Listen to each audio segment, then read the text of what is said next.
பழனிவேல் எப்பவும் போலயே ரொம்பவே சின்சியரா பாண்டியனோட கடையில வேலை செஞ்சுட்டு இருக்கும்போது கரெக்டா அங்க வந்த பாண்டியனோட நண்பர் ஒருத்தர், பாண்டியன் இல்லையாப்பா கடையிலன்னு சொல்லிட்டு பழனி கிட்ட கேட்க, உடனே இல்லங்கண்ண மாமா ஒரு வேலையா வெளியே போயிருக்காங்க, உங்களுக்கு ஏதாவது வேணுமா என்கிட்ட சொல்லுங்க நான் செஞ்சு தரேன் அப்படின்னு கேட்க, உடனே வந்தவங்களும் இல்லப்பா பாண்டியன் கிட்ட ஒரு விஷயமா பேச வந்த, கொஞ்சம் குடும்ப விஷயம் தான், அதனாலதான் அவங்கிட்ட தனியா பார்த்து பேசலாம்னு நினைச்சேன்னு சொல்லிட்டு சரிப்பா பாண்டியன் வந்ததுக்கு அப்புறமா சொல்லுங்க, நான் அப்புறமா கூட வந்து பேசிக்கிறேன், பாண்டியன் வர கொஞ்சம் லேட் ஆகுமா, வேணா நான் இங்கே வெயிட் பண்ணட்டுமான்னு சொல்லிட்டு கொஞ்சம் சங்கடத்தோட நின்றுட்டு இருக்க. இதை பார்த்த பழனியும் என்னங்க என்ன பிரச்சனை, ஏதாவது பிரச்சனைனா என்கிட்ட சொல்லுங்கண்ணா, பணம் ஏதாவது வேணுமா என்கிட்ட சொல்லுங்க நான் கண்டிப்பா உங்களுக்கு செஞ்சு தரேன்னு சொல்றாங்க. அது மட்டும் இல்லாம மாமாவும் நானும் வேற இல்லை, என்ன அவங்க ஒரு முக்கியமான ஆளா தான் குடும்பத்துல பாக்குறாங்க, அதனால என்ன பிரச்சனைனாலும் ஏன் எங்களோட குடும்பத்துல ஏதாவது பிரச்சனைனாலும் கொஞ்சம் தயங்காம சொல்லுங்கண்ணா, எனக்கே கொஞ்சம் பதட்டமா இருக்கு, என்ன நீங்க இப்படி பதறி போய் வந்திருக்கீங்களேன்னு சொல்லிட்டு சொல்ல, உடனே பாண்டியனோட நண்பரும் கொஞ்சம் யோசனையோட பழனிக்கிட்ட, ஆமா உன்னோட மாமா வீட்டுக்கும் உன் அண்ணனுங்களுக்கும் இருக்க பிரச்சனை எல்லாம் முடிஞ்சிருச்சான்னு கேக்குறாங்க. ஆனா பழனியோ அது உங்களுக்கு தெரியாதாங்க, ஊருக்கே தெரிஞ்ச விஷயம், இன்னும் அந்த பிரச்சனை அப்படியே தான் இருக்கு,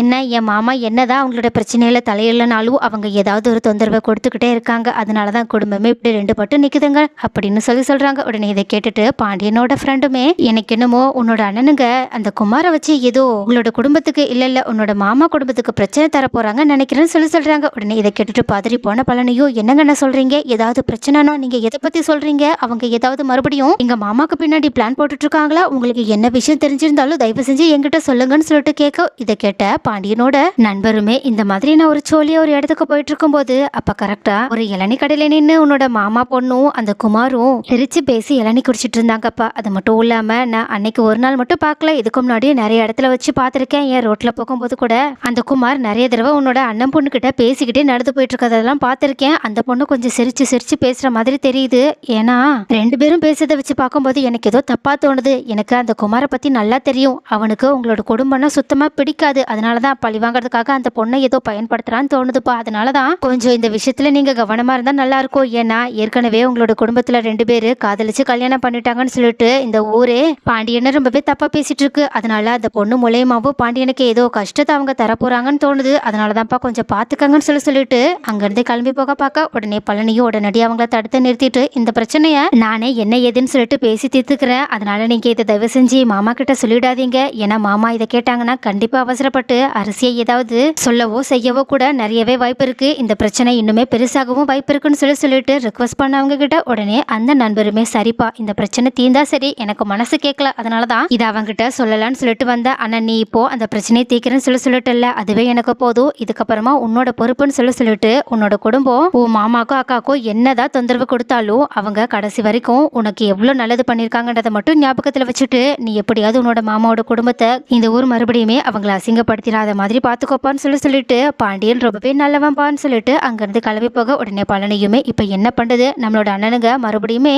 பின்னாடி மாமாவுக்கு எதிரோ ரொம்ப பெரிய பிளான் பண்றாங்கன்னு மட்டும் புரிஞ்சிருச்சு, இப்ப நம்ம எப்படி அரசி அவங்களோட திட்டத்துல சிக்கிக்கிட்டான்றதை கண்டுபிடிக்கிறதுன்னு தெரியலையே சொல்லிட்டு டென்ஷனோட ஆட்கள் வரது கூட தெரியாம உட்காந்துருக்கா. அப்ப கரெக்டா அங்க வந்த செந்திலும் அப்படி அங்க ஆள் நின்றுட்டு இருக்கதை கூட கவனிக்காம பழனி ஏதோ குழப்பத்தோட உட்காந்துருக்கதை பார்த்துட்டு ரொம்பவே சந்தேகத்தோட அங்க வந்தது மட்டும் இல்லாம இருந்த ஆட்களுக்கு ஜாமா எல்லாமே எடுத்து கொடுத்துட்டு, என்ன மாமா என்னாச்சு, ஏதோ குழப்பத்துல இருக்க மாதிரி தெரியுது, ஏதாவது பிரச்சனையா என்ன, அத்தவங்களை ஏதாவது சொல்லிட்டாங்களா என்னன்னு கேட்க, ஆனா பழனியோ பதட்டத்தோட அதெல்லாம் ஒன்றும் இல்லை, எனக்கு கொஞ்சம் சந்தேகமா இருக்கு, அதனாலதான் உங்ககிட்ட இதை பத்தி சொல்லலாமா வேண்டாமான்னு தெரியலன்னு அந்த உண்மையை செந்தில் கிட்ட சொல்லலாமா வேண்டாமான்னு சொல்லிட்டு மழுப்பிக்கிட்டே இருக்கா. உடனே செந்திலும் ரொம்பவே சந்தேகத்தோட என்னாச்சு மாமா என்ன குழப்பம்னு என்கிட்ட சொல்லுங்க, எதுவா இருந்தாலும் பாத்துக்கலாம் அப்படின்னு சொல்லிட்டு கொஞ்ச நேரம் அவங்கள சமாதானப்படுத்த, உடனே செந்தில் கிட்ட பழனியும் வேற வழி இல்லாம இந்த மாதிரி பாண்டியனோட ஃப்ரெண்டு வந்து சொன்ன எல்லா விஷயத்தையுமே சொல்றாங்க. உடனே இதை கேட்டுட்டு ரொம்பவே அதிர்ச்சி அடைஞ்சு செந்திலுமே நம்ம அரசியெல்லாம் அப்படி பண்ண வாய்ப்பே கிடையாதுன்னு சொல்லிட்டு முதல்ல அரசுக்கு சப்போர்ட் பண்ணாலும் இன்னொரு பக்கம் இப்பெல்லாம் அரசு ஸ்பெஷல் கிளாஸ் அது இதுன்னு சொல்லிட்டு அப்பப்போ தனியா போறதையுமே யோசிச்சு பார்த்துட்டு ஒருவேளை அப்படி இருக்குமோ, ஒருவேளை இந்த குமார் நம்மளோட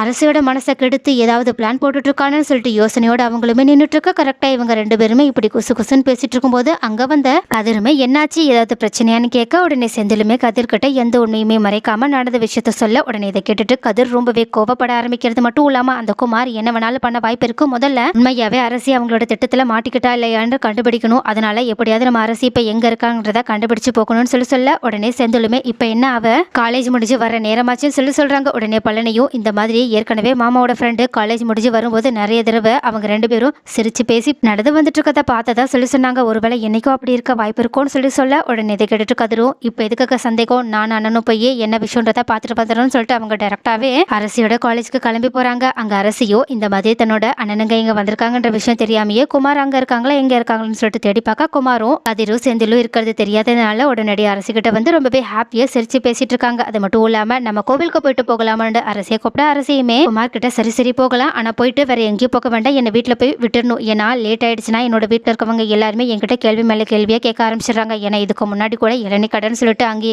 என்ன கூட்டிட்டு போயிட்டு வீட்டுல ரொம்ப பெரிய டென்ஷன் ஆயிடுச்சு தெரியுமான்னு சொல்ல உடனே குமாரும் எதுக்கோ கவலைப்படாத, சரியான நேரத்துல நான் உன்னை போய் விட்டுறேன்னு சொல்லிட்டு அவங்கள வண்டியில ஏத்திக்கிட்டு அங்கிருந்து புறப்பட்டு போக இதை பார்த்துட்டு கதிர் செம்ம கோவத்தோட உடனடியா குமாரை தடுத்து நிறுத்திட்டு அவங்கள அடிக்கலாம்னு சொல்லிட்டு போக பார்க்க, ஆனா செந்திலோ ஒரு நிமிஷம் அமைதியாரு, அரசி பண்றதெல்லாம் பார்க்கும்போது அவ ஏதோ சீரியஸா இருக்க மாதிரி தெரியுது, அதனால எதுவா இருந்தாலும் நம்ம வீட்டுல போய் அவகிட்ட தனியா பேசிக்கலாம், ஏன்னா இந்த குமார் இருக்கும்போது பேசினா அந்த குமார் இதையே சாதகமாய் பயன்படுத்திக்கிட்டு ஏதாவது பண்ணாலும் பண்ணிடுவான்னு சொல்லிட்டு கதிரை எப்படியோ சமாதானப்படுத்தி வீட்டுக்கு கூட்டிட்டு போக ரொம்ப நேரம் கழிச்சு அரசி வீட்டுக்கு வராங்க. அப்ப இதை பார்த்துட்டு கதிர் ஒரு பக்கம் ரொம்பவே கோபத்தோட உட்காந்துருக்கா, ஆனா செந்திலோ இதை கொஞ்சம் பொறுமையா ஹேண்டில் பண்ணணும்னு சொல்லிட்டு அரசியை கூப்பிட அரசியை ரொம்பவே கூலா வராங்க. இதை பார்த்துட்டு மீனாவும் என்னாச்சு எதுக்காக இப்போ பேசுறதுக்காக இவங்க கூப்பிட்டு இருக்காங்கன்னு சொல்லிட்டு அங்க போக உடனே கதிர் கோபத்துல இருக்கிறதையுமே மீனா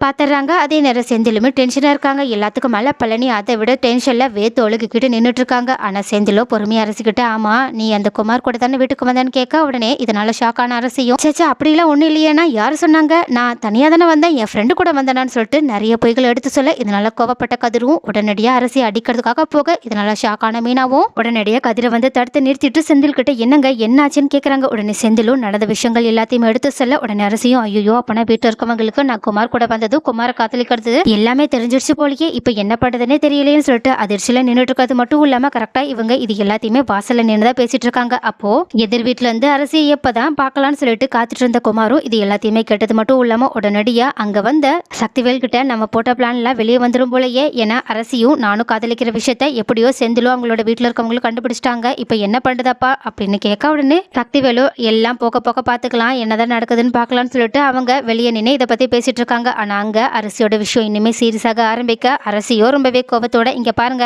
என் மேல இப்படிலாம் தேவையில்லாம சந்தேகப்படுறீங்க, எனக்கு அதெல்லாம் சுத்தமா பிடிக்கலன்னு சொல்லிட்டு சீன் போட ஆரம்பிக்கிறாங்க. இதனால கடுப்பான கதிரும் உடனடியா அரசியை கை வாங்கி அடிக்க போக இதனால கடுப்பான இந்த பக்கம் இது எல்லாத்தையுமே பார்த்துட்டு இருந்த குமாரும் உடனடியா அரசி முன்னாடி கெத்து காட்டணுன்ற காரணத்துக்காகவே கதிரை தடுத்து நிறுத்ததுக்காக போறாங்க. உடனடியா அப்ப கரெக்டா வீட்டுக்குள்ள வந்த முத்துவேலும் வெளியே சத்தம் கேக்குதுன்னு சொல்லிட்டு வெளியே வந்து பார்க்கும்போதுதான் இந்த மாதிரி குமாரும் கதிரும் சண்டை போறத பாக்குறாங்க. இதை பார்த்துட்டு ரொம்பவே கோபத்தோட சக்திவேல் கிட்ட முத்துவேல் என்னாச்சு இப்ப என்ன பிரச்சனைன்னு கேட்க உடனே சக்திவேலும் ஒரு புது டிராமாவை ஸ்டார்ட் பண்ண ஆரம்பிக்கிறது மட்டும் இல்லாம அந்த வீட்டுல இருக்கவங்க என் பையன் மேலையும் அவங்க வீட்டு பொண்ணு மேலையும் சந்தேக பார்வையை வீச ஆரம்பிச்சிட்டாங்க, 2 பேரும் காதலிக்கிறதா இப்போ ஏதோ புது பிரச்சனையை ஏற்படுத்திட்டு இருக்காங்க, அவங்க ஏதோ பெருசா பிளான் பண்றாங்க நினைக்கிறேன்னு சொல்ல உடனே முத்துவேலு என்ன என்னோட குடும்பத்துல இருக்க 2 பொண்ணுங்களை நீங்க கூட்டிட்டு போய் கல்யாணம் பண்ணி வச்சுட்டு என் குடும்பத்துக்கு ஏற்படுத்தின அவமானம் எல்லாம் போதாதுன்னு சொல்லிட்டு இப்ப எங்க குடும்பத்து பையனையுமே இந்த மாதிரியான ஒரு அவமானத்தை சந்திக்க வைக்கிறீங்களான்னு சொல்லிட்டு சண்டை போட ஆரம்பிக்க, ஆனா அங்க கதிரோ முத்துவேல் கிட்ட கோபமா பேசுறதுக்காக வராங்க. ஆனா அதுக்கு முன்னாடியே ஒருவேளை கதிர் இதை பத்தி பேசினா கண்டிப்பா இந்த பிரச்சனை இன்னுமே பெருசாகும்னு சொல்லிட்டு பழனி உடனடியா குறுக்க வந்து எதுவா இருந்தாலும் அந்த குமார் கிட்ட கேளுங்க, அந்த குமார் தான் இந்த வீட்டு பொண்ணோட மனசை கழிச்சு வேற வேலையெல்லாம் பார்த்துட்டு இருக்கான்னு சொல்லிட்டு சத்தம் போட ஆரம்பிக்கிறாங்க. அப்போ பழனி இந்த மாதிரி கோபமா பேசுறதை பார்த்துட்டு ரொம்பவே அதிர்ச்சியில முத்துவேல் நின்றுட்டு இருக்கா. அப்ப கரெக்டா கடையில இருந்து பாண்டியனுமே வந்துட்டு ஷாக்கோட என்னதான் நடந்திருக்குன்னு சொல்லிட்டு பார்த்துட்டு இருக்காங்க. சோ கைஸ் நீங்க என்ன நினைக்கிறீங்க, இந்த மாதிரி குமாரும் அரசியும் காதலிக்கிற விஷயம் பாண்டியனுக்கும் முத்துவேலுக்கும் தெரிஞ்சிருச்சுன்னா அடுத்து என்ன விபரீதங்கள்ல நடக்க போகுது, கண்டிப்பா இவங்க 2 பேருமே சேர்த்து வைக்க 2 பேருமே ஒத்துக்க போறது இல்ல. அதனால சக்திவேல் பின்னாடி என்னென்ன பிளான் பண்ண வாய்ப்பு இருக்கு, குமார் என்ன ஏமாத்துறான்றதை எப்பதான் அரசி கண்டுபிடிச்சு அவங்க கிட்ட இருந்து வெளியே வர போறாங்க, அப்படி இல்லைன்னா அவங்க விரிச்ச வலையில அரசி மாட்டிக்கிட்டு அவங்க கஷ்டப்படுறது மட்டும் இல்லாம அவங்களோட குடும்பத்தோட மானத்தையுமே அவங்க வாங்க போறாங்களா என்ன, அடுத்து என்னதான் நடக்க போகுதுன்னு நீங்க நினைக்கிறீங்கன்றத கமெண்ட்ல சொல்லுங்க.